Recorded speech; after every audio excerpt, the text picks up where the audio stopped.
열왕기상 20장 26절 34절이고요. 오늘은 32절 말씀 같이 32절 같이 읽습니다. 그리하여 그들이 거친 베옷을 허리에 두르고 밧줄을 머리에 묶고 이스라엘 왕이 와서 이르되 왕의 종 베나다시 이르기를 원하오니 나를 살려주옵소서 하더이다 하더라. 이에 그가 이르되 그가 아직 살아있느냐? 그는 내 형제니라. 그가 아직 살아있느냐? 그는 내 형제니라. 베나다스는 자기 죽이겠다 그러고 막 자기 뭐 가족 뭐 아들 딸도 내 것이다, 네 마누라도 내 것이다 그러고 이러놓고 재산 다 몰수하겠다 그러고 이러는데 그렇게 해도 침략한 사람이잖아요. 원수도 그런 원수가 없어요. 근데 내 형제라잖아요. 원수를 형제로 생각하고 또 반대로 이제 주의 예언자들이나 주의 종들은 이제 원수로 생각하지. 예. 다음 기도하고 시작하겠습니다. 위대하시고 거룩한 주 하나님 감사합니다. 하나님 저희에게 이 세상에서 영적 분별력을 주시고 지각과 명치를 부어주실 간구합니다. 사랑 아버지 하나님 선악간의 분별력이 있어야 되고 또 아버지 하나님 거룩한과 속된 것도 분별할 줄 알아야 됩니다. 육신에 속한 것과 또 영에 속한 것 이런 모든 것들에 대해서 저희가 좀 날카로운 분별력을 소유할수록 지각을 열어주실 간구하며 하나님 말씀의 기준을 분명하게 저희 가운데 세워주시옵소서. 의의 말씀을 주셔서 아버지 하나님 말씀을 잘 사용해서 선악간에 분별할 수 있는 자들이 되게 하시고 아버지 하나님 이 목숨 바쳐 사랑해야 될 그런 형제들을 원수로 대하고 아버지 하나님 미워하고 참 끊어버려야 될 원수들, 분리해야 될 원수들을 또 친구가 되고 형제가 되도록 형제로 삼는 그런 어리석은 자들이 되지 않도록 도와주십시오. 말씀을 통해서 은혜 받기 원합니다. 주님께서 은혜를 많이 베풀어 주시고 또 저희의 주의 영을 충만케 해 주십시오. 감사드립니다. 주의 선교도합니다. 아멘. 예, 오늘 공부할 내용은 시리아 왕 베나닷과 아합과의 2차 전쟁입니다. 이스라엘, 시리아, 이스라엘. 우리가 아람인데, 이제, 시리아죠, 시리아. 시리아는 이제 이제 한국어로 아람이라고 그랬죠. 그래서 아람과 이스라엘 간의 전쟁이죠. 이스라엘과 시리아의 전쟁인데, 2차전이었어요. 이스라엘과 시리아 1차 전쟁에서 크게 패배한 시리아 왕 베나닷은 1년 뒤 다시 전쟁을 일으켰습니다. 국력이 몇 배가 되니까 뭐 이렇게 크게 타격을 받았는데도 불구하고 1년 만에 다시 복수전을 치를 수 있는 거죠. 이는 하나님의 예언자가 아합에게 말한 그대로였습니다. 아합은 지난 전쟁에서 하나님의 예언자가 말한 대로 승리했고 주의 말씀이 문자 그대로 현실에서 성취되는 경험을 했습니다.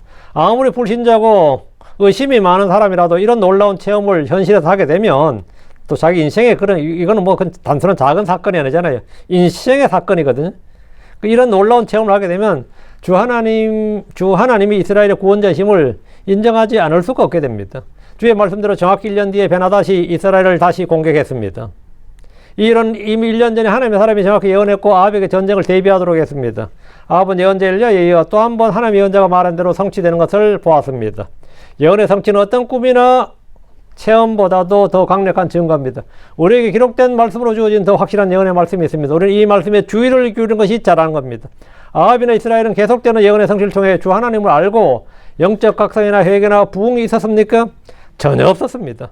하나님 아합에게 심판을 집행하기 전 몇 번의 은혜를 베푸셨고 오래 참으신 중에 긍휼을 허락하셨습니다. 그럼에도 불구하고 그는 회개하지 않았습니다. 하나님이 주시는 은혜를 은혜로 받지 않을 때 그 끝은 사망입니다. 빛을 거부하면 그것은 번개가 되어 돌아온다는 말이듯이 사람이 주의 은혜를 거부하면 그 은혜는 심판이 되어 돌아옵니다. 아합은 시리아와 두 번이나 국가의 명운을 건 전쟁을 치렀습니다. 전면전이요. 국지전이 아니라 전면전을 치렀습니다. 그리고 두 번 다 크게 승리했습니다. 이 승리는 누가 보아도 하나님이 주신 승리였습니다. 아합의 군대가 강해서가 아니고 아합이 뭐 용맹한 뭐 전략가, 지략가여서도 아니고 이스라엘 백성들이 그렇게 뭐 뛰어나서도 아닙니다.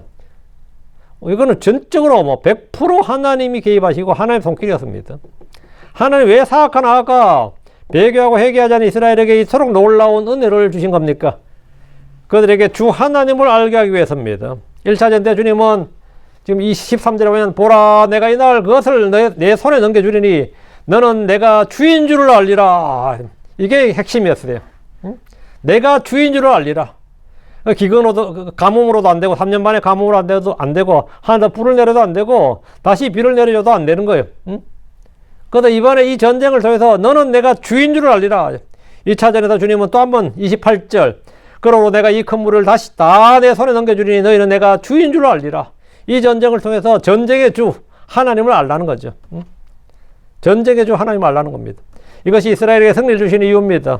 하나님 오래 참으시는 중에 죄인들에게 회개와 구원의 기회를 주십니다. 그래서 성경은 베드로서 3장 15절에 또 우리 주의 오래 참으심이 구원인 줄로 여기라. 우리 주의 오래 참으심이 구원인 줄로 여기라. 아합과 이스라엘은 그분의 선하심과 관대하심과 오래 참으심의 풍성함을 멸시했습니다. 그들은 하나님의 선하심이 회개로 이끄는 것을 알지 못했습니다. 하나님이 배교한 아합과 이스라엘에게 승리를 주신 것은 파멸시키기 합당한 진노의 그릇들에게 심히 오래 참으심을 인내하심으로 보인 가장 좋은 예입니다. 그들이 하나님께 막 무르지어 기도한 것도 아니고, 뭐 금식한 것도 아니고, 뭐 우리를 구원해 주소서 한 것도 아니에요. 믿은 것도 아니고, 그냥 하나님께서 일방적으로, 지금 항복할까 말까 하고 막 항복하려고 마음이 기우는 상태에서, 주께서 그분의 예언자를 보내서 말씀 주신 거라고요. 그래서 승리 주셨던 거예요. 일방적, 주권적 은혜란 말이죠. 주님은 교회에 핍박되고 신상 모독자인 바리새인 사울에게도 오래 참으심을 보이고 긍휼을 베푸셔서 이후에 그분을 믿어 영존한 생명에 이르게 될 자들에게 본이 되게 하신 그런 분입니다. 자, 본문 보겠습니다. 26절, 그리고 해가 돌아올 때 이런 일이 있었으니, 해가 돌아올 때 이 말은 내년 이맘때 할 때 이제 이런 거, 해가 돌아올 때 이런 일이 있었으니 베나다시 시리아 사람들 계수하였고 이스라엘과 싸우려고 아벡으로 올라갔더라. 하나님의 언자가 선포한 주의 말씀이 정확히 1년 만에 성취되었습니다. 주의 말씀은 거짓이나 오류가 없습니다. 한마디도 땅에 떨어지지 않습니다. 그리고 해가 돌아올 때 이런 일이 있었으니 이 말씀은 예언의 말씀이 정확한 시점에, 예언한 그 시점에, 그 정확한 시점에 성취되었다는 걸 말합니다. 전에 하나님의 사람이 아합 왕에게 말한 대로 한 해가 지났을 때 베나다시 시리아 사람들을 계수했고 이스라엘과 싸우려고 아벡으로 올라갔습니다. 만약 한 해가 지났음에도 그 예언자가 말한 대로 시리아 왕이 다시 오지 않았거나 전쟁의 기미조차 없었다면 그는 거짓 예언자고 그가 한 말은 주의 말씀이 아니라 그가 스스로 지어낸 말, 뭐 꿈을 꾸었거나 헛소리를 한 겁니다. 거짓 예언자 율법에 따르면 사형입니다. 그런데 그가 왕과 백성들 앞에 선포한 주의 말씀은 문자 그대로 역사 현장에서 그들에게 정확하게 일어났습니다. 그럼 아무리 믿음이 없는 아합 왕이라 하더라도, 아무리 뭐 주를 모른다, 주가 누구냐 하는 이런 사람이라도 주의 말씀을 믿지 않을 수가 없을 겁니다. 예언의 성취는 하나님의 존재와 그분의 권능과 지혜와 신격을 입증합니다. 지난번 전쟁 때 베나다산 곧바로 사마리아를 포위해버렸는데, 사마리아는 산지입니다. 사마리아 산이에요. 사마리아 자체가 산입니다. 사마리아 산이었는데, 이거 하나님은 산들의 신단 말이에요. 그렇게 그들이 생각해가지고 이번엔 산악지형인 사마리아를 포기하고 평지인 아벡으로 갔습니다. 이것은 이스라엘의 신들은 산들의 신이라 생각해서 산악전투를 피하기 위함이었습니다. 성경에서 아벡이라는 이름은 여러 다른 지역이 있는데 본절에서 아벡은 갈릴리 바다 동쪽 약 6km 지점으로 추정되고 현재 이제 구글 지도 보면 피크 또는 아프카라고 알려져 있습니다. 이곳은 요르단 북부 지역으로 메섹, 벳산, 이스라엘 골짜기로 연결되는 평지에 위치해서 시리아 군대가 이 전차를 활용해서, 기병대를 활용해서 이스라엘 왕과 싸우기 좋은 그런 장소였습니다. 그들은 이미 산악지형을 철저히 배제하고 평지에서 싸우기로 전략을 세웠습니다. 27절, 그리고 이스라엘 자손들이 계수되었고 모두 출전하여 그들을 대적하여 나아갔더라. 이에 이스라엘의 자손들이 그들 앞에서 두 작은 염소 새끼 떼와 같이 진을 쳤으나 시리아 사람들은 그 지역을 가득 채웠더라. 여기가 두 작은 염소 새끼 떼, 여기 언더라. 이스라엘은 그냥 염소 새끼 떼 두 떼와 같다 이 말입니다.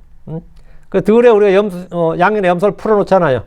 그 정도, 그게 이쪽은 시리아 사람들은 그 지역을 가득 채웠다 그러죠. 그러니까 숫자면, 병력의 숫자면에서는 상대가 되지 않는다 이거예요. 시리아 2차 공격이 있을 때 이스라엘은 이미 준비되어 있었습니다. 이미 하나님의 예언자가 준 주의 말씀이 있었기 때문입니다.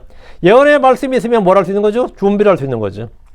깨어있은 사람은 준비를 할 수 있는 거죠. 예비를 할 수 있다고. 예언의 말씀은 시대를 밝히는 등불이고 우리의 길을 비추는 빛입니다. 주의 말씀에 따라 주의하는 것, 그리고 준비한 일은 가장 지혜로운 자들이 하는 일입니다. 믿는 자들은 주의 말씀을 듣고 믿고 행한다고. 그건 믿으니까 행하는 거죠. 믿으면 나이 행하는 거. 그게 지혜로운 거예요. 그게 지혜로운 사람이라고. 듣고도 안 행해. 그 말은 뭐죠? 믿지 않는다는 뜻입니다. 듣고도 행하지 않는다는 것은 믿지 않는다는 뜻이에요. 그건 어리석은 자인 거죠. 많은 사람들이 주의 경고와 심판에 대해서 듣지만 아무런 대비를 하지 않으므로 멸망합니다. 듣는데 왜 준비하지 않죠? 믿지 않으니까요. 듣는 것과 행하는 것 사이에는 항상 믿음이 있는 겁니다. 롯의 사이들은 롯의 경고를 들었지만 농담으로 여기며 그를 무시했습니다. 그의 말을 무시했습니다. 노아의 날들에 많은 사람들은 의에 선포자 노아의 경고를 들었지만 아무도 받아들이지 않았습니다. 무시했습니다. 주의 말씀을 무시한 겁니다. 지금도 수많은 크리스천들에 의해서 지옥과 심판에 대해서 성경의 경고를 듣지만 사람들은 그 말씀을 믿지 않고 무시함으로 멸망하고 지옥으로 떨어지고 있습니다. 지옥에 떨어지고 나서 왜 내가 안 믿었던가 뭐 그 후회도 넣는 겁니다. 응? 듣긴 했죠. 믿질 않는 거죠. 시리아 군대가 아벡으로 올라올 때 이스라엘 자손들은 계수되었고 모두 출전하였다는 것은 이미 충분한 준비 상태였다 이 말입니다. 그러나 그들은 당하지 않고 그들을 대적하여 나아갔습니다. 이스라엘은 시리아 군대를 맞아 도망한 것이 아닙니다. 성문을 굳게 닫고 숨지 않았습니다. 이스라엘은 시리아 대군을 맞아서 그들을 대적해서 아벡으로 나아갔습니다. 이미 이전에 승리한 경험이 있는데다 주 하나님이 승리를 주신다는 믿음이 있었기 때문입니다. 주의 말씀이 그들에게 두려움이 아닌 담담을 줬습니다. 숫자에서 상대가 안 되는데도 불구하고 평지에는 말이죠. 산악지대는 또 모르는데 평지에서는 숫자가 안 되면 못 나가는 거죠. 근데 지금 나갔단 말이죠. 나갔다고. 하나님에서 난 것은 무엇이나 승리를 줍니다. 다시 21절. 이 이스라엘 자손들이 그들 앞에 두 작은 염소 새끼 떼와 같이 진을 쳤으나 시리아 사람들은 그 지역을 가득 채웠더라. 두 작은 염소 새끼 떼가 이스라엘이고 그 딸 가득 채운 시리아. 이 군대의 대조는 수천 대 수십만 수천 대 수십만의 압도적 전력차를 보여주는 겁니다. 이스라엘군이 두 작은 염소 새끼 떼와 같이 진을 쳤다는 것은 시리아군에 비해서 너무나 적은 너무나 적은 병력이었다는 걸 극명하게 묘사해 주는 겁니다. 그러나 전쟁은 사람의 수나 말의 힘이 있지 않습니다. 압도적인 무력과 전력의 차이 앞에서 아무것도 할 수 없는 것이 현실이지만 하나님 함께 계시면 이런 불리함은 아무것도 아닙니다. 하나님은 모든 것보다 크시며 높으시며 강하시기 때문입니다. 사람이 적을수록 약할수록 아무것도 아닐수록 주님의 권능과 신격과 그분의 일하심은 훨씬 더 선명하게 드러납니다. 하나님은 사람을 사용해서 일하시지만 그들의 힘과 지혜를 전혀 필요로 하지 않습니다. 하나님이 필요로 하는 것은 그들의 믿음과 순종입니다. 만약 이 전쟁에서 이스라엘의 군대가 시리아 군보다 수가 더 많았거나 힘이 더 셌다고 더 크고 강했다면 비록 그들이 승리했다 하더라도 그들 자신이 한 일이라고 생각하지 하나님께 영광을 돌릴 일이 전혀 없습니다. 아무도 하나님께 영광을 돌리지 않을 것이고 하나님 주신 승리라고 해도 믿지 않을 겁니다. 오늘날 많은 사람들이 질병이 나오면 현대의학의 발전이나 약의 발전이나 의료기술이나 의사들을 칭찬합니다. 옛날 같아서는 다 죽었는데 요즘은 약이 좋아가지고 의사가 좋아가 병원이 좋아서 이렇게 이야기하죠. 그래서 하나님께 영광을 돌리지 않고 좋은 세상이 되었다고 말합니다. 그러나 의사들도 치료를 포기했을 때 어떤 약도 소용이 없을 때 그때 나오면 그것은 100% 하나님의 은혜고 권능임을 인정할 수밖에 없습니다. 그때는 의사들도 그래요. 이거 나오면 기적이다 그럽니다. 이거 나오면 기적이다 그래요. 하나님은 자신의 영광을 다른 이에게 주지 않습니다. 우리는 하나님과 사람의 힘, 하나님과 사람을 뒤섞지 말아야 됩니다. 하나님과 나를 뒤섞지 말아야 된다고. 하나님 하신 일이 90%고 내가 한 일이 10% 정도다. 하나님께서 한 60% 하시고 내가 한 40% 했다. 이런 식으로 뒤섞어서는 안 됩니다. 하나님이 온전히 영광을 받으셔야 됩니다. 하나님 99% 하셨고 제가 한 1% 했습니다. 이것도 안 돼요. 1%도 안 된다고요. 하나님이 온전히 영광을 받으셔야 됩니다. 순수함이란 건 뭐냐? 순수함이란 다른 무엇이나 다른 누구와 섞이지 않는 것. 그게 순수함이에요. 섞이는 순간에 순수가 아닌 겁니다. 완전함이란 건 뭐냐? 섞이지 않는 게 완전함이에요. 하나님의 말씀이 순수하다는 것은 하나님의 모든 말씀이 순수하다. 이 말은 뭐냐? 그 하나님의 말씀은 인간의 사상이나 철학이나 아이디어나 전통이나 컨셉이나 문화나 신화나 설화나 다른 종교의 유산이 전혀 섞이지 않았다는 말입니다. 그게 하나님의 말씀은 순수하다는 거예요. 그 성경에 갈대아 신화가 아니면 수메르 문명의 이집트 신화가 다 쓸데없는 소리고, 심지어 불교 어쩌고, 이런 인도에서 불교 어쩌고, 그럼 순수한 게 아니죠, 그거는 융합이고 섞인 거지. 하나님의 말씀은 순수하는 말은 100% 하나님께 난 거지, 인간의, 사람에게 난 게 없다, 이 말이죠. 100% 하나님의 것이다, 이거죠. 주께 영광을 돌린다는 것은 그 일이 100% 주님이 행하셨다는 걸 시인하고 인정하는 겁니다. 그래서 저도 어떻게 기도할 때 보면, 그 이제 100% 하나님, 그거 되면 100% 하나님이 하신 일이네 하면, 그게 기도가 오히려 훨씬 잘 돼요. 근데 100% 하나님이 아니라 그 약이 있다고 하더라고요. 이러면, 약이 있다고요? 그러면 됐네. 이러고, 기도할 때도 확실히, 별로 약이 있다 그러더라고요. 그렇게 확률상 큰 병 아니라고 하더라고요. 그러면 기도 자체가 달라져요. 간절함도 달라지고, 완전히 달라집니다. 근데 뭐, 그건 이제 백약이 무효고, 이제 그냥 죽음만 기다려야 돼. 이러면 이제 진짜 기도가 진짜 제대로 나와요. 기도가 진짜 제대로 나오고, 100% 이건 하나님 하신 일입니다. 이래 됩니다. 이거 100% 하나님 하신 일입니다. 28절입니다. 그리고 하나님의 사람이 와서 이스라엘 왕에게 말하였더라. 2차제 또 왔어요. 또 왔어요. 주께 네같이 말씀하시느니라. 이는 시리아 사람들이 말하기를 주는 산들의 하나님이요 골짜기들의 하나님 아니라 했기 때문이라. 그러므로 내가 이 큰 무리를 다 내 손에 넘겨주리니 너희는 내가 주인 줄 알리라. 다시 하나님 사람이 아합에 와서 백성들이 와서 이 말을 주의 말씀을 전해준 겁니다. 시리아 왕의 1차 공격 때 왔던 그 하나님의 사람이 아합에게 주의 말씀을 선포했습니다. 하나님은 아합과 온 이스라엘에게 또 한 번의 은혜를 주셨습니다. 하나님의 언자는 시리아의 2차 전쟁을 앞두고 다시 한번 주의 말씀을 전해줬는데 위기의 때에 말씀이 오는 것보다 더 좋은 게 없어요. 위기와 고난의 때에 뭐 이것저것 도움이 오면 좋지만 제일 좋은 건 뭐냐면 말씀이 많은 겁니다. 말씀이 오면 그게 제일 좋아요. 말씀이 오는 거. 하나님의 예언자는 시리아 2차 전쟁을 앞두고 다시 한번 주의 말씀을 전해줬고 백성들은 졸지에 자기들이 기대하지도 않았던 주의 말씀이 온 겁니다. 주의 말씀이 왔어요. 주의 말씀이 왔다는 것은 뭐냐? 말씀을 전해줄 예언자가 왔다고요. 주의 말씀이 왔어요. 주께서 이같이 말씀하시느니라. 위기의 순간에 주의 말씀을 전해줄 하나님의 사람이 하나님이 그들에게 주시는 가장 큰 선물입니다. 이 세상에서 우리는 좋은 사람을 만나야 된다. 누구를 만나느냐에 따라서 인생이 달라진다. 이런 말을 하는데 우리가 만나야 될 가장 중요한 사람, 가장 좋은 사람은 누구냐? 주께서 보내주신 하나님의 사람입니다. 주께서 보내주신 하나님의 사람을 만나는 게 제일 좋아요. 주께서 보내주신 하나님의 사람. 주님이 보내주신 뭐 교사, 주님이 보내주신 우리가 어떤 하나님의 종을 만나는 것. 그게 제일 중요하죠. 제일 나은 거죠. 다시 28절. 이는 시리아 사람들이 말하기를 주는 산들의 하나님이시오 골짜기들의 하나님 아니라 하였기 때문이라. 이것은 시리아의 베나닷의 종들이 주 하나님에 대한 무지와 신성모독의 말, 무지와 불신과 오류행에 끌려서 내뱉은 말인데 신성모독의 말입니다. 그들은 이스라엘의 하나님을 중동의 여러 부족이나 민족의 신들 중에 하나로 생각했습니다. 하나님은 하늘의 하나님이고 땅의 하나님이고 모든 신들의 하나님이고 모든 육체 하나님이고 모든 사람들의 주이십니다. 산들의 하나님이시고 골짜기들의 하나님이시고 그들이 아니라고 했던 평지의 하나님이십니다. 네. 시리아는 아벡에서의 전투를 통해 주 하나님이 단지 산들의 하나님일 뿐이란 그들의 무지와 오류를 통렬하게 반성하는 계기가 될 겁니다. 깨닫게 돼. 그들이 얼마나 무지했는지 알게 될 겁니다. 그러므로 내가 이 큰 물을 다 내 손에 넘겨주리니 너희는 내가 주인 줄 알리라. 너희는 내가 주인 줄 알아. 하늘과 땅의 주이시다 이거예요. 하늘과 땅과 바다와 산자와 죽은 자의 주이시다 이거예요. 주님은 그들의 무지와 오류를 깨우쳐주기 위해서라도 시리아의 큰 군대를 이스라엘 손에 넘겨줄 것이라고 합니다. 이를 통해 이스라엘이나 시리아 모든 군대가 주 하나님이 참 하나님이시고 살아계신 주이심을 알게 될 겁니다. 29절. 그리고 그들이 7날 동안 서로를 마주하여 진을 쳤더라. 그리고 7째 날에 전투가 벌어졌으니 이스라엘 자손들이 하루에 시리아 사람들의 보병 10만을 죽였더라. 하루에 보병 10만을 죽였다면요. 지금처럼 기관총으로나 아니면 대포나 화약 무기가 아닌 칼과 창으로 싸우던 시대잖아요. 한마디로 손으로 싸우던 시대잖아요. 근데 하루에 10만 명 죽이려면 그게 학살 수준이에요, 이거요. 이건 전쟁이라 할 수가 없습니다. 응? 이건 농사 짓는 사람이요. 농부가 풀을 베는 것과 같이 쓸어버리는 거예요.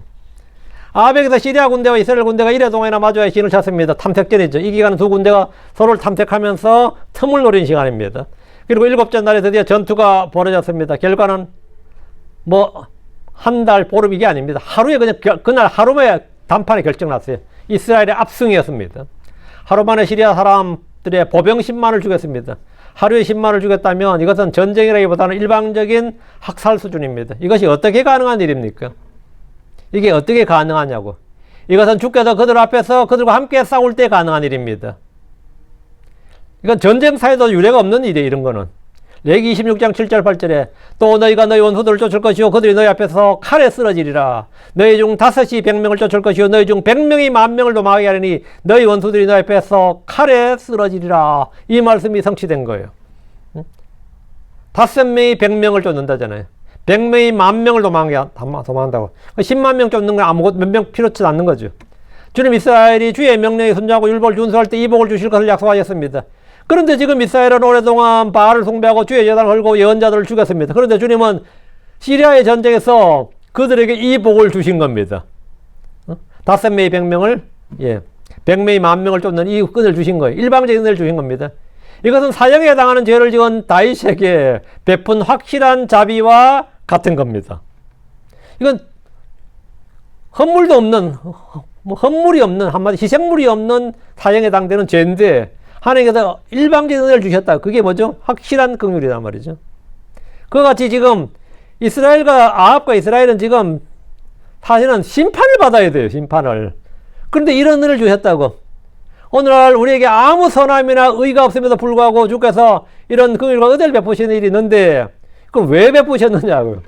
왜 베푸셨을 것 같아요. 이는 우리가 주를 알고 회개하도록 하기 위해서입니다. 주를 알고 회개하도록 하겠어요. 30절입니다. 그러나 그 남은 자들은 아벡 곧 그 도시 안으로 도망하였더라. 이에 성벽이 무너져 그곳에 남아있던 27,000명이 떨어졌더라. 그리고 베나닷은 도망하여 그 도시 안쪽 골방으로 들어갔더라. 그러니까 이제 궁지에 몰리시 새끼 도관에 든지 이런 표현 하잖아요. 이렇게 된 거죠. 평지에서 싸우는 바람에 도망갈 곳이 없는 거예요. 산에서 싸웠으면 계곡이든 골짜기든 산으로 도망가면 되는데 그들이 이기려고 평지에서 싸우는 바람에 도망갈 곳이 없으니까 아벡 안으로 들어가가지고 했는데 그때 성벽이 무너졌네. 성벽이 무너지니까 살아남자들 어떻게든 민가로 숨어들어야 되고 도망가야 되죠. 이스라엘의 칼날에서 피한 시리아의 남은 자들은 아벡 그 도시 안으로 도망했습니다. 그들은 평지에서 싸웠기 때문에 산으로 도망하지 못하고 성벽이 있는 곳을 찾아 도시 안으로 들어가 아벡의 민가에 숨으려는 겁니다. 그러나 도망자들에게 안전 없습니다. 이에 성벽이 무너져 남은 사람들 27,000명 위에 떨어졌더라. 성벽이 있는 아벡으로 들어간 시리아 군사들 위로 거기 있던 성벽이 무너져서 그들 위로 무너졌어요. 건축사고죠. 건축사고인데 전쟁에서 다리가 무너지거나 제방이 터지거나 건물이 무너지는 등의 이런 큰 재난입니다. 예를 들어 엄청나게 오는데 강위로 엄청나게 다리 건너는데 지금 다리가 무너져 보세요. 엄청난 큰 사고잖아요. 산을 오르는데 산사태가 나버렸다. 이것도 큰 사고죠. 성묘로 가는데 망대로 갔는데 망대가 무너져 버렸다. 이런 거죠. 도망간 시리아 군사들은 안전을 위해 성 안으로 들어갔는데 그곳에 성벽이 무너질 줄은 상상도 못했을 겁니다. 아벡의 성벽이 여리고의 성벽이 무너지듯 했는데 그것도 하필이면 사람들 위로 다 떨어졌습니다. 이것은 그들에게만 하나님의 심판이었습니다. 이 일로 시리아의 군대 사상자가 얼마인지는 몰라도 거의 대부분이 죽었거나 다쳤을 건데 27,000명이라 할 때 남에도 27,000명 위에 떨어졌다요. 돌이나 성벽이 27,000명 위에 떨어지면 27,000명이 죽었다 이 말이에요. 하루에 10만 명 죽고 27,000명 죽었으면 127,000명이 죽은 건데 안 죽었다라도 경사이든 중사이든 간에 하여튼 전투력은 상실되는 거니까요. 이것은 그들에게만 이제 하나의 심판인데 베나닷은 어쨌든 왕인데 도망해서 그 도시 안으로 들어갔고 안쪽 골방으로 숨어들었습니다. 31절. 그리고 그의 종들이 그에게 말하였더라. 보소서 이제 우리가 들은즉 이스라엘 집의 왕들은 자비로운 왕들이라 하였나이다. 내가 당신께 청하오니 우리가 굵은 벼를 우리의 허리에 두르고 밧줄들을 우리의 머리에 얹고 이스라엘 왕에게로 나가게 하소서. 혹시 그가 왕의 생명을 살려주실까 하나이다. 베나닷의 신하들이 여기 골방에 숨어봐야 우리가 굶어 죽을 밖에 나겠냐. 나가서 항복하자. 지금 이 말이죠.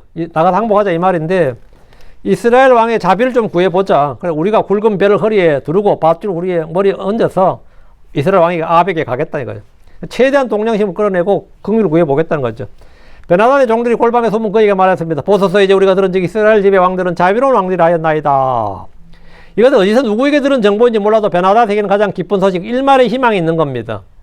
전쟁에서 패배한 왕, 포로로 잡힌 왕은 눈이 뽑히거나 끔찍한 죽임을 당할 각오를 해야 됩니다. 베나닷 역시 죽음을 피할 수 없는 상태였습니다. 그런데 베나닷의 종들은 이스라엘 왕들은 자비로운 왕들이라 항복하면 죽이지 않을 것이라고 합니다. 전에 사울 왕이 아말렉의 왕을 살려준 예도 있습니다. 지금 31절에 내가 당신께 청하오니 베나닷에게 청한단 말이죠. 우리가 굵은 벼를 우리의 허리에 두르고 밧줄도 우리의 머리에 얹고 이스라엘 왕에게로 나가게 하소서. 이게 항복의식이에요. 이거는 항복의식입니다. 혹시 그가 왕의 생명을 살려주실까 하나이다. 베나닷이 완전히 항복의사를 표시하고 그의 종들이 함께 굵은 벼를 허리에 두르고 밧줄들을 머리에 얹고 앞으로 가자고 합니다. 이렇게 하면 아합은 분명히 베나닷의 생명을 살려줄 것이라고 기대했습니다. 그들은 아합의 성격의 행동을 어느 정도 예측했고 정확히 적중했습니다. 32절. 이에 그들이 자기들 허리에 굵은 벼를 두르고 자기들의 머리에 밧줄들을 두르고 이스라엘 왕에게 나아가서 말하였더라. 왕의 종 베나닷이 말하나이다. 내가 당신께 청하오니 나를 살려주소서. 이에 그가 말했더라. 그가 아직 살아있느냐? 그는 내 형제니라. 지금 베나닷의 종들이 이제 사신으로 온 거예요. 와서 지금 이렇게 왕의 종 베나닷이 말하나이다 합니다. 이제 베나닷의 말을 전달하는 거죠. 내가 당신께 청하오니 나를 살려주소서. 이렇게.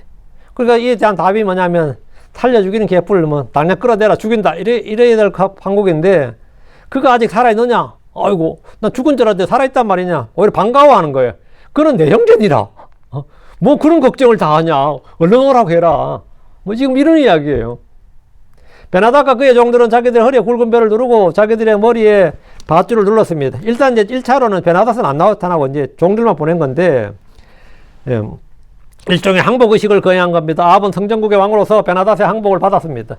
이것은 하나님이 하신 일입니다. 하나님이 하신 일이죠. 이 승리는 아합에게 주신 하나님의 선물입니다. 두 번이나 큰 선물 주신 거죠. 두 번이나 아합에게 패배의 굴욕을 맛본 베나닷은 도망자로 숨어있다 아합 앞으로 와서 자비를 구했습니다. 왕의 종 베나닷이 말하나이다. 내가 당신께 청하오니 나를 살려주소서. 지난 전쟁 때 아합은 베나닷을 나의 주라고 불렀습니다. 아합이 베나닷을 나의 주라고 불렀어요. 이번에는 베나닷이 뭐라 그러죠? 아합에게 당신의 종이라 그러죠. 네. 바뀐 거죠.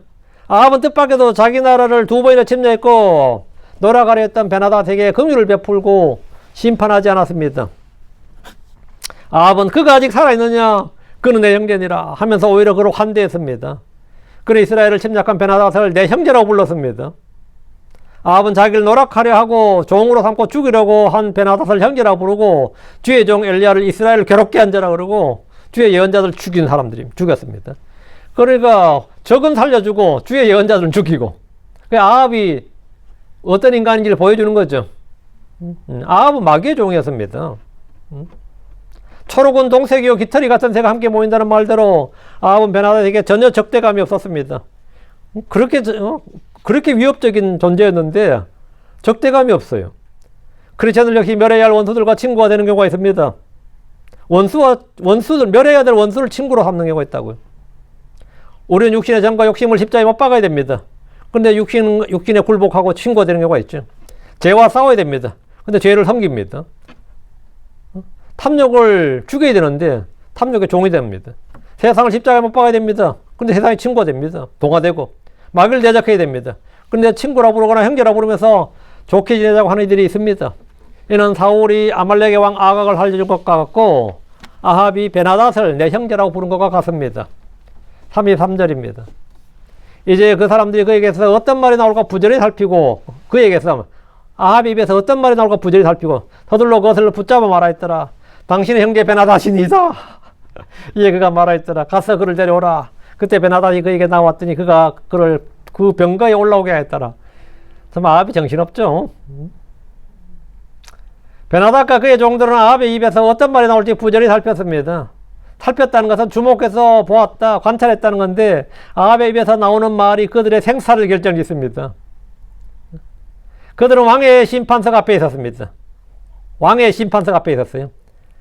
서둘러 그것을 붙잡아 말하였더라. 이게 뭐죠? 베나닷과 그의 종들은 아합이 그가 아직 살아있느냐? 그런 내 형제들의 한 말을 급히 붙잡았다는 말입니다. 아합의 입에서 말이 떨어지는 것이 무섭게 빠르게 반응을 한 겁니다.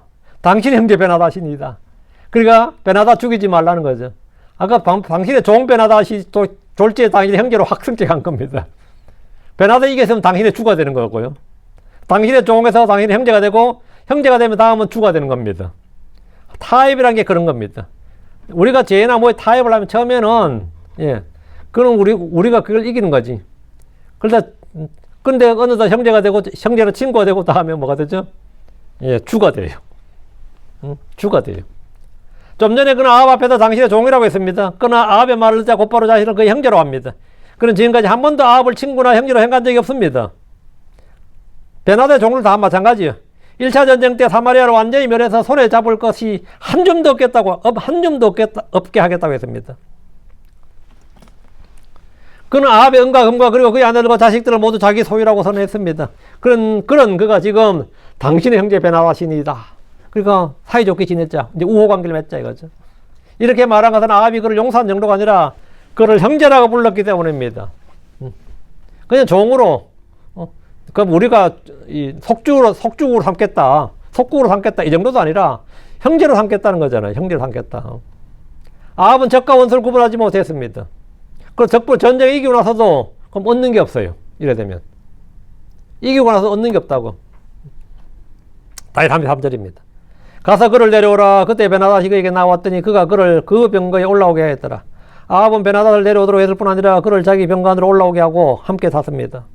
그는 적장을 예우해 주는 정도가 아니라 높였습니다. 이를 통해서 우리가 배울 수 있는 교훈이 뭡니까? 이를 우리가 배울 교훈이 뭐예요?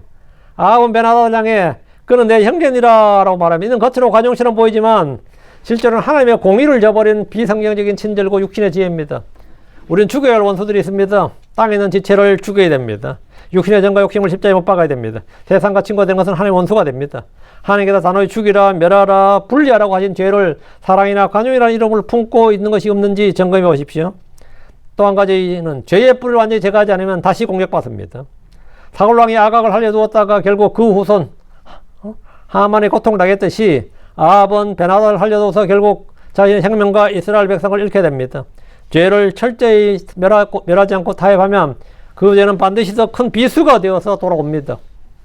오늘 우리가 대적하고 싸워야 할 원수를 형제처럼 대화하면 그것도 우리를 형제처럼 대화하지 않습니다. 곧바로 우리를 정복하고 우리를 종으로 삼아버립니다.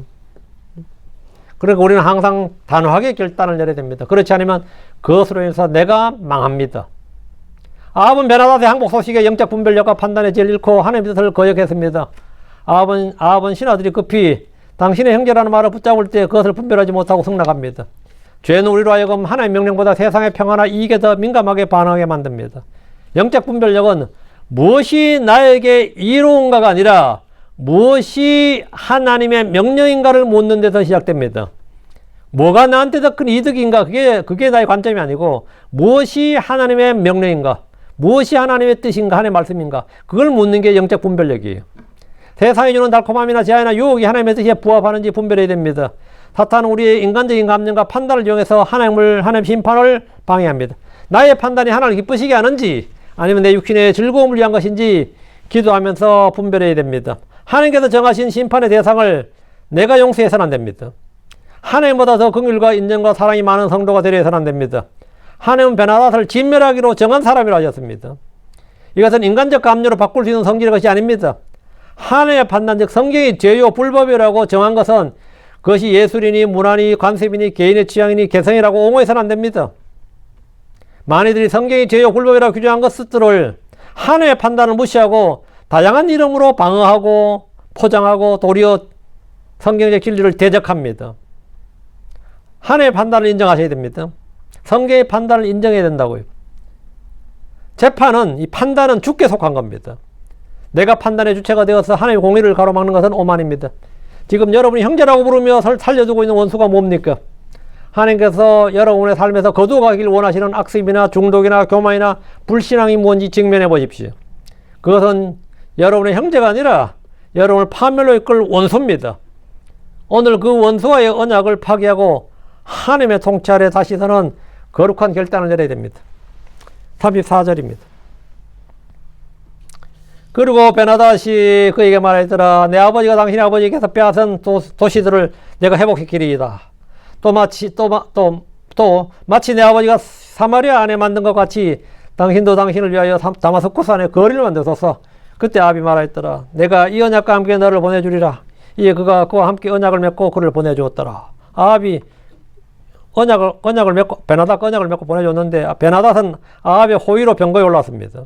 그는 아합이 베풀어준 호의에 몇 가지 제안을 했는데 내 아버지가 당신의 아버지에게서 빼앗은 도시들을 내가 시키리이다. 베나닷 1세, 지금 여기 아합과 전쟁한 게 베나닷 2세거든요. 베나닷 1세가 빼앗은 땅을 말하는데 오므리게 빼앗은 거죠. 전쟁에서 패배한 왕은 왕국의 영토의 일부를 할양하거나 전쟁 배상금을 물고 해마다 족을 바치는 등의 막대한 불이익을 받습니다. 베나닷은 일단 전쟁에서 패기 때문에 전에 빼앗았던 도시들을 되돌려 주겠다고 제안했습니다. 아합에게 경제적 힐리를 취하라고 한 겁니다. 우리가 전에 빼앗았던 영토 돌려주겠다고. 그리고 사마리아의 시리아의 거리가 있던 것처럼 다마스쿠스에도 이스라엘의 거리를 만들려는 공존과 교류의 제안을 한 겁니다. 그 한국의 강남에 도로 하나가 이름이 테란로라고 있어요.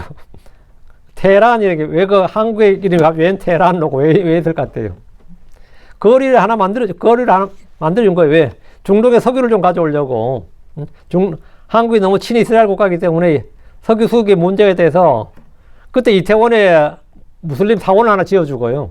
멋지게 무슬림 사원을 하나 지어주고 그 테란을 만들었어요. 그러니까 아마 박정희 대통령이 될 겁니다. 그러면 이제 반대로 그쪽에도 뭐 서울에 뭐 도로 이름 하나 만든다든가 이렇게 하라는 거지. 도로 이름 만든가. 그 아합은 왕을 포로 잡고 있는 상황에서 이보다 훨씬 더 강력한 요구를 할 수 있습니다. 빼앗겼던 도시들을 회복하는 정도가 아니라 시리아의 여러 도시들을 더 달라고 요구할 수도 있고 금을 뭐 몇백 달란트 바치도록 요구할 수도 있습니다. 그러나 베나다스는 최소한의 양보만을 하는 합리적인 외교적 타협을 관철시켰습니다. 베나다스는 이 정도로 서로 간의 전쟁 상처를 덮고 서로 경제적 이익을 나누며 두 나라가 평화롭게 공존하자는 겁니다. 베나다스는 아합의 마음속에 있는 욕망과 실리를 꿰뚫어 박았습니다. 이에 대해서 아합의 결정은 너무나 단순했습니다. 아합은 하나님의 공의로운 심판을 집행하는 대신에 이 제안을 기쁘게 받아들여서 언약을 맺고 그를 보내줍니다. 아합은 하나님이 주신 승리를 자신의 정치적 업적으로 치부했습니다. 그는 이 승리를 통해 국력을 회복하고 다메섹에 영향을 행사할 기회를 삼으려 했습니다. 하나님은 시리아 군대를 완전히 멸하기를 원하셨습니다. 그러나 아합은 자신의 판단으로 하나님의 뜻을 수정하여 원수를 살려주고 정치적 이득을 취하려는 타협을 택했습니다. 본문에서 우리가 배울 수 있는 교훈을 정리합니다. 승리 후에 더욱 조심하라는 겁니다. 승리 후에 조심하라. 가장 위험한 순간은 승리 후에, 승리 직후입니다. 영적 승리 후에 오는 유혹을 경계해야 됩니다. 승리 직후, 즉 은혜를 경험한 바로 그 순간이 가장 위험합니다. 아합은 큰 전쟁에서 이긴 뒤에 바로 타협에 빠졌습니다. 아합은 하나님의 도움으로 큰 승리를 거뒀지만 바로 그 순간에 하나님의 뜻을 저버렸습니다. 그리스도인도 영적 승리, 사업 성공, 시험에 합격한 후에 취업을 한 후에 원하는 걸 얻은 후에 교만하거나 세상과 타협하기 쉽습니다. 그러나 고린도전 10장 12절에 그러므로 서 있는 줄로 생각하는 자는 넘어지지 않도록 주의할지니라 했습니다. 오늘 우리 성도들도 대부분의 감정이 이제 좀 살만하다, 이제 좀 된 것 같다, 이제 교회가 좀 돌아가는 거다 이러면 그때 펑펑 사고 터지는 거죠. 펑펑 사고 터지는 그런 감정들은 다 합니다. 이제 좀 괜찮은지, 이제 좀 살 것 같다 싶은데 아니다 이거예요. 아니다 이거. 서 있는 줄로 생각하는 자는 넘어지지 않도록 주의하라. 둘째, 하나님의 자비와 인간의 자비는 다르다는 겁니다. 하나님의 자비는 의 위에 세워집니다. 아합의 자비는 하나님의 공의를 무시한 감상적 정치적 자비였습니다. 우리는 은혜와 사랑이라는 이론으로 죄를 용납하거나 하나님의 진리를 희생해서는 안 됩니다. 진정한 사랑은 진리 위에 세워져야 합니다. 그 성경도 우리가 오직 사랑 안에서 진리를 말하며, 사랑 안에서 진리를 말하며. 셋째, 하나님의 명령을 이익으로 대체하지 말라는 겁니다. 아합이 성읍과 거리를 얻는 대신 베나다스를 도와준 것은 하나님께서 주신 명령보다 눈에 보이는 이익을 선택한 겁니다. 우리도 성경의 원칙보다 당장 눈앞에 경제적 이익이나 인간관계 원만함이나 사회적 성공을 선택할 때 아합의 길을 걷게 됩니다. 그렇지 않은 세상의 논리, 실리나 관계나 이익보다 하나님의 말씀을 우선해야 됩니다. 그래서 사도행전 5장 19절에 우리는 마땅히 사람들보다 하나님께 순종해야 하느니라. 우리는 사람들보다 하나님께 순종해야 된다. 넷째, 적과 타협하는 것은 평화가 아니라 패배입니다. 적과 타협하는 것은 아합은 분명히 전쟁에서 승리자였는데 결국은 타협함으로 아니라 패배자가 된 겁니다. 승리자가 패배자로 바뀐 순간이었어요. 베나다스는 사탄의 세력을 상징합니다. 사탄은 결코 우리를 존중하지 않습니다. 세상은 우리를 존중하지 않습니다. 원수들은 우리를 존중하지 않습니다. 다만 우리에게 요리해 보이는 조건을 제시하며 우리를 타협의 자리로 끌어들입니다. 죄와 타협하여 얻는 평화는 잠시뿐이고 결과적으로 우리의 신앙의 성벽을 무너뜨리는 결과를 초래합니다. 아합은 베나다스를 살려보냈지만 나중에 베나다스 때문에 큰 고난을 당합니다. 이거 열왕기상 22장에 나옵니다. 죄와 타협하면 결국 그 타협이 자신을 무너뜨립니다. 죄의 삭선 사마이라는 진리는 오늘날에도 유효합니다. 세상과 친구가 되면 하나님의 원수가 됩니다. 영적 전쟁에서 협상은 존재하지 않습니다. 세상 우리에게 어느 정도 양보하고 적당히 공존하자고 말합니다. 하지만 성경은 땅에 있는 너희 지체들을 죽이라고 말합니다. 땅에 있는 너희 지체들을 죽이라. 우리가 죄의 세력과 적당히 협상하고 그들에게 우리 안에 거처를 내어주기 시작하면 결국 죄가 우리의 삶을 점령하게 됩니다. 따라서 진정한 자비는 회개 위에 세워져 있다는 겁니다. 베나다스는 진심으로 회개한 것이 아니라 정치적 생존을 위해서 굵은 배옷을 입었습니다. 아합은 그 외적 행동만 보고 받아들였습니다. 교회 안에서 진정한 회개가 있는지 분별해야 됩니다. 뭐 울고 사과하고 뭐 외적인 형식만 갖고 쉽게 용서하거나 신뢰하는 것은 위험합니다. 아합은 승리의 사입이 얼마나 위험한지를 강력하게 보여줍니다. 아합의 언약은 하나님의 뜻을 거역한 불행한 평화였습니다. 우리 눈앞의 성읍과 거리라는 보상에 현혹되지 말고 하나님의 말씀에 완전히 순종하는 거룩한 결단을 해야 됩니다. 진정한 승리는 적과의 타협이 아니라 하나님의 말씀대로 모든 죄의 세력을 멸하고 주님의 통치를 온전히 인정하는 데 있습니다. 하나님께서 주신 승리를 아합처럼 주를 대적하여 자기 마음대로 사용할 때 우리는 아합처럼 하나님의 진노를 사게 됩니다. 하나님 주신 승리, 은혜로 주신 선물을 주의 뜻을 거역하고 자신의 정욕대로 사용해서는 안 됩니다. 이 본문이 우리에게 주는 가장 강력한 도전은 하나님의 승리를 하나님의 방법으로 마무리하라는 겁니다. 아합은 승리 후에 타협함으로 패배자가 되었습니다. 선 줄로 알았다가 넘어진 자가 된 겁니다. 우리는 실패하지 않도록 깨어 기도해야 됩니다. 오늘 여기까지 하고, 아합 이야기가 꽤 기네요, 내용이. 다음 시간에 계속하겠습니다. 오늘까지. 위대한 요구를 주하는 감사합니다. 하나님께서 주신 말씀 저희가 함께 살펴보고 또 아버지 말씀을 선포했습니다. 선포된 모든 말씀들이 성도에게 잘 전달되게 해주시고 이 땅에서 저희가 아합처럼 살지 않도록 해주시길 간구합니다. 아버지는 적과 아군을 분별하지 못하고 형제와 적을 분별하지 못하는 어리석은 자가 되지 않도록 하시며 아버지는 영적인 것과 물질적인 것, 거룩한 것과 세속적인 것, 또 하늘에 속한 것과 땅에 속한 것도 분별하지 못하는 그런 우둔한 자가 되지 않도록 해주시고 저희가 주의 뜻이 무엇인지 이해해야 하는 자가 되게 해주시옵소서. 저희가 하나님의 말씀을 잘 사용해서 의의 말씀으로 저희 감각을 단련해서 선악간에 분별할 수 있는 자들이 되도록 도와주시기를 원하며 주의 뜻을 쫓아서 행할 수 있는 성도를 되도록 도와주시옵소서. 사랑하는 아버지 하나님, 저희가 잠시의 승리로 인해서 또 잠시 맛본 은혜로 말미암아 오히려 넘어지는 자가 되지 않도록 해주시옵소서. 사랑하는 아버지 하나님, 저희가 더욱더 깨어있기를 원합니다. 주의 말씀을 풍성하게 허락해 주시고 주의 성령을 넘치게 해주시고 은혜 가운데 저희 마음을 지켜주시옵소서. 저희 생각을 지켜주시기를 광고합니다. 그래야 이 세상의 유혹에서 또 마귀의 속임수에서 또 세상의 정욕들로부터 온전히 분리되고 오히려 그것들을 형제나 친구로 부르는 것이 아니라 원수로 대하고 멸할 수 있도록 해주시고 오히려 모든 형제들을 참으로 지체들을 마음을 다해 사랑할 수 있도록 은혜를 베풀어 주십시오. 전능자 주 하나님, 저희가 자격이 없음에도 긍휼과 은혜를 베푸시는 것은 주를 알게 하기 위해서인 줄로 압니다. 저희가 주를 알고 진리를 알고 주의 뜻을 알게 해주시기를 원합니다. 사랑하는 아버지 도와주십시오. 감사드립니다. 주의 성기도합니다. 아멘.